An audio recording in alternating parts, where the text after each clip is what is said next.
Thank you, Madam Chair.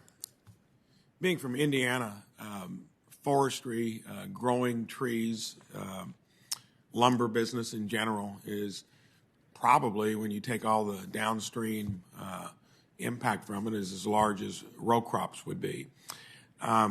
Mostly we produce hardwoods. The lumber futures markets, of course, more associated with 2x4s and such that would be softwood products, but those markets are used sometimes as a hedge, a way. It's been so much volatility with all the demand that was thrown into the system by what we did here to try to get us through COVID. Not sure when we're going to get back to something that is more of a normal pattern, but it did engage several times in the futures market where there were locked limits. In other words, those are designed to put a brake on volatile trading, but when it happens that often, it begs the question, are they in the right place?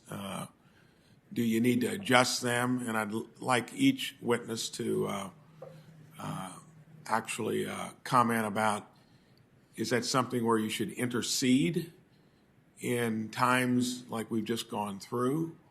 And does this particular market look like it needs something done more long term so that you don't have markets frozen up in a way that it makes liquidity difficult and people to maneuver accordingly? Start here on this end. Thank you, Senator Braun. My highest priority, if confirmed, would be to make sure these derivatives markets are working, that they are open and fair and transparent, and they allow the hedging of risk that your constituents need. So I think part of it is really monitoring and conducting surveillance at the CFTC into these markets to understand what exactly is going on, being able to look at the trading activity, being in communication with market participants, as well as the SROs. And then it's also to look to see if there's any kind of manipulation, anyone trying to take advantage of the market during times of volatility, which can sometimes happen. So those will all be things that I would be looking at if confirmed. And I'm happy to get more details about this and talk with you and your office further. Thank you so much for that question, Senator. It's a very thoughtful question that really requires us to be engaged in attempting to understand the market well. And your question demonstrates that the critical pieces of oversight, or pieces to the oversight puzzle that the CFTC maneuvers.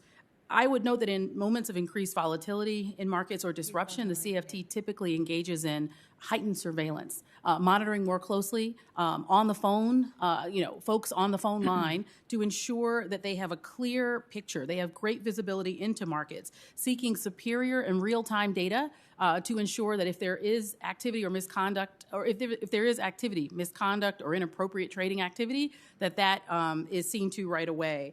It's imperative to see the downstream effects on counterparties and to think carefully about whether, as you described, markets are working effectively.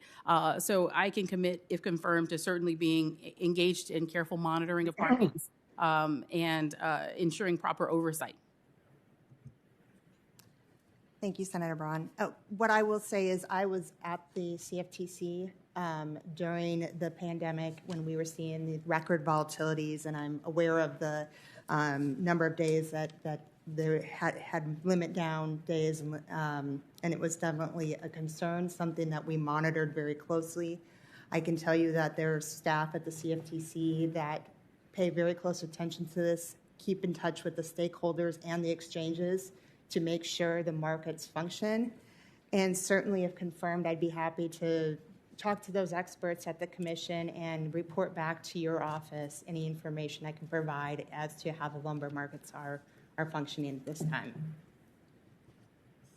Senator, in addition to what my fellow nominees have stated, the way how limits are set is an important issue. And I think that the CFTC, with its different processes around how limits are set and also with the exchanges, the importance of public engagement throughout that process is something that definitely should be upheld and is something that, if confirmed, I look forward to working with the chairman and others on. Thank you all.